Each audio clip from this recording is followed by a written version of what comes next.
इस concept explainer में आपका स्वागत है। Brought to you by CBSE score lab of profsam.com, that is PROFSAM.com। आज हम unit 11 dual nature of radiation and matter से एक बहुत ही interesting topic photo electric effect को डिस्कस करेंगे। और हम इसे इतने सिंपल तरीके से समझेंगे कि सारे डर निकल जाएंगे और कॉन्सेप्ट्स हमेशा के लिए याद रहेंगे। बिल्कुल। चलो एक सिंपल से सवाल से शुरू करते हैं। जब बहुत तेज गर्मी लगती है तो हम आग या हीटर के पास बैठते हैं जो लाल रोशनी देता है, बहुत ब्राइट। हाँ, लेकिन उससे कभी सनबर्न नहीं होता। पर सूरज की हल्की सी धूप में भी, जिसमें लाइट दिखती भी नहीं है, मतलब अल्ट्रावायलेट रेज, उससे सनबर्न हो जाता है। ऐसा क्यों? ये तो सोचा नहीं कभी। ज्यादा ब्राइट लाइट को तो ज्यादा पावरफुल होना चाहिए ना? एग्जैक्टली। रोशनी की ब्राइटनेस से ज्यादा जरूरी क्या चीज है? और जैसे सोलर पैनल्स धूप से बिजली कैसे बना लेते हैं, या फोन का कैमरा, ये सब कैसे काम करता है? बिल्कुल। इन सभी सवालों का जवाब एक ही फिनोमिनन में छिपा है, फोटो इलेक्ट्रिक इफेक्ट। और इसने, आप मानिए, 100 साल पहले फिजिक्स की दुनिया में क्रांति ला दी थी। वाओ!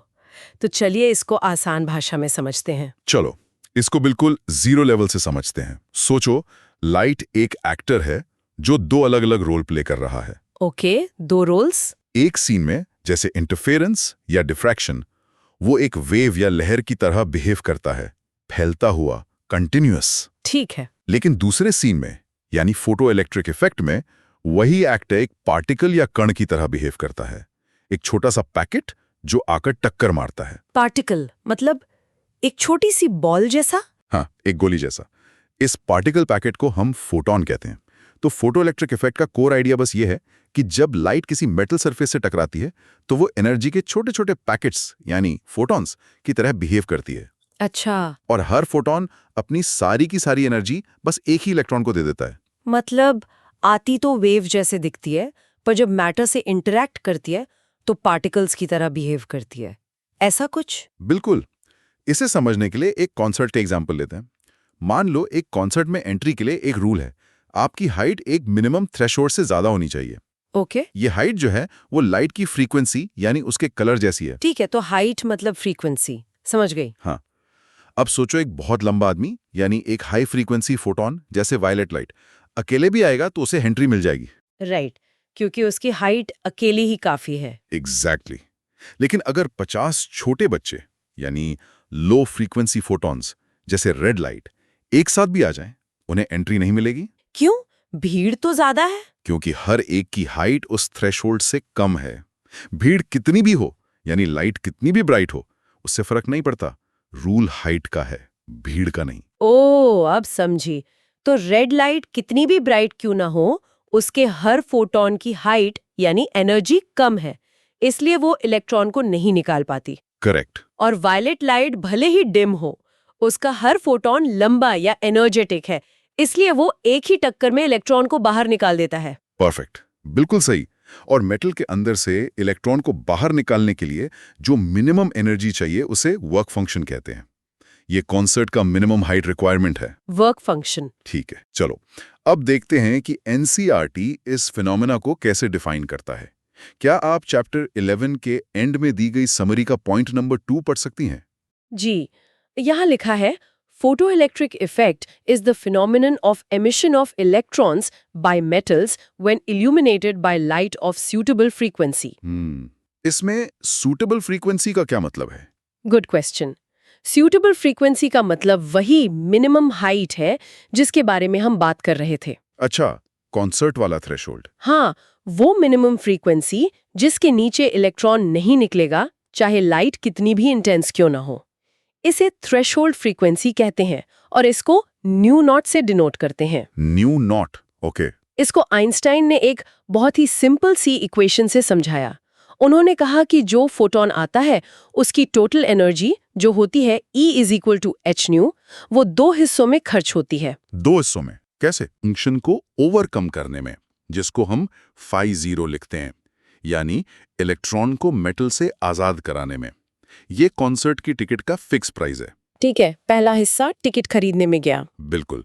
और जो एनर्जी बच जाती है वो उस निकले हुए इलेक्ट्रॉन की मैक्सिमम काइनेटिक एनर्जी यानी Kmax बन जाती है। उसकी स्पीड। तो जो पैसे बचे उससे वो दौड़ेगा। एग्जैक्टली। तो इक्वेशन बनी k max is equal to h nu phi 0। ये है आइंस्टाइन्स फोटोइलेक्ट्रिक इक्वेशन। इससे साफ है कि इलेक्ट्रॉन की स्पीड k max लाइट की फ्रीक्वेंसी न्यू पर डिपेंड करती है, इंटेंसिटी पर नहीं। अच्छा, ये तो काफी क्लियर है। Hope everything is clear so far. This concept explainer is from profsam.com. That is profsam.com. हाँ, बिल्कुल क्लियर है। चलो एक छोटा सा एग्जाम्पल देखते हैं इसका। मान लो सोडियम मेटल का वर्क फंक्शन 2.3 eV है। eV मतलब इलेक्ट्रॉन वोल्ट, एनर्जी की यूनिट। ठीक है, 2.3 EV। और उस पर ग्रीन लाइट गिर रही है जिसके हर फोटोन की एनर्जी 2.48 eV है। यहाँ तो फोटोन की एनर्जी वर्क फंक्शन से ज्यादा है, 2.48 2.3 से बड़ा है। करेक्ट। तो इलेक्ट्रॉन बाहर निकलेगा और उसकी काइनेटिक एनर्जी कितनी होगी? 2.48 माइनस 2.3 यानी 0.18 EV। बिल्कुल। अब सोचो अगर हम ग्रीन लाइट की जगह रेड लाइट लेते जिसकी एनर्जी सिर्फ 1.8 eV होती तो क्या होता? तो 1.8 तो 2.3 से कम है, तो इलेक्ट्रॉन नहीं निकलता क्योंकि फोटोन की एनर्जी वर्क फंक्शन से कम है। एक्सीलेंट। और यही concept dual nature of radiation आगे एटम्स चैप्टर में ये समझाता है कि एटम्स स्टेबल क्यों होते हैं। ओह, इसका कनेक्शन आगे भी है। हाँ बिल्कुल। अब कुछ ऐसी गलतियों की बात करते हैं जो एग्जाम्स में मार्क्स कटवा देती हैं। ये तो जरूरी है। सबसे कॉमन मिसकंसेप्शन है कि ज्यादा इंटेंस लाइट का मतलब है ज्यादा एनर्जेटिक इलेक्ट्रॉन्स। हाँ, ये तो सबसे आम गलती है। हम सोचते हैं ब्राइटनेस ज्यादा मतलब एनर्जी ज्यादा। राइट। स्टूडेंट सोचते हैं कि इंटेंसिटी मतलब एनर्जी, Yes. लेकिन ऐसा नहीं है। याद रखो, इंटेंसिटी का मतलब है नंबर ऑफ फोटॉन्स। ज्यादा इंटेंसिटी मतलब ज्यादा फोटॉन्स आएंगे। गेट पर ज्यादा भीड़। हाँ, जो ज्यादा इलेक्ट्रॉन्स निकालेंगे यानी फोटोइलेक्ट्रिक करंट बढ़ेगा। ओके, ज्यादा इंटेंसिटी से ज्यादा करंट। जबकि फ्रीक्वेंसी का मतलब है एनर्जी पर फोटॉन, एक फोटॉन की ताकत।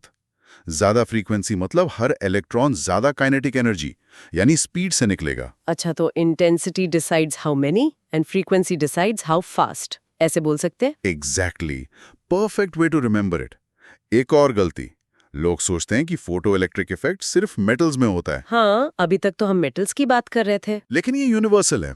हमारी आंखों के रेटिना में, सोलर सेल्स के सेमीकंडक्टर में, यहाँ तक कि डीएनए में जो सनबर्न होता है वो भी इसी इफेक्ट से होता है।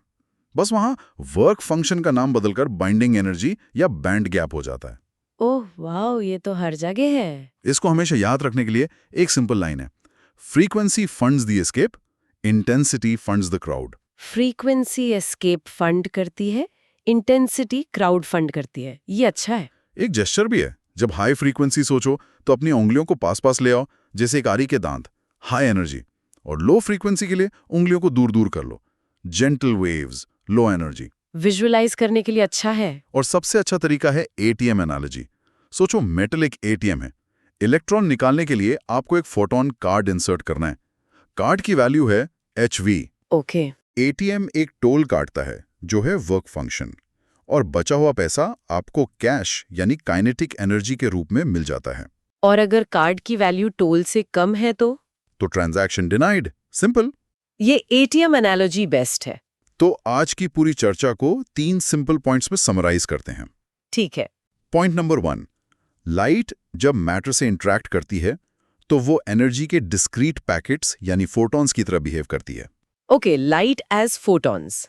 पॉइंट 2, हर फोटॉन की एनर्जी उसकी फ्रीक्वेंसी यानी कलर पर डिपेंड करती है, लाइट की ब्राइटनेस पर नहीं। फॉर्मूला है E = HV। Energy depends on frequency not intensity. Got it. And point 3, photoelectric effect तभी होता है जब एक सिंगल फोटॉन की एनर्जी मेटल के वर्क फंक्शन से ज्यादा हो। इससे कम एनर्जी पर चाहे लाखों फोटॉन्स गिर जाएं, एक भी इलेक्ट्रॉन नहीं निकलता। ठीक है, तीनों पॉइंट्स एकदम क्लियर है। 12th CBSE फिजिक्स, केमिस्ट्री और मैथ्स में मैक्सिमम मार्क्स लाने के लिए profsam.com पर विजिट करें। That is PROF SAM, right? Yes, PROFSAM.com।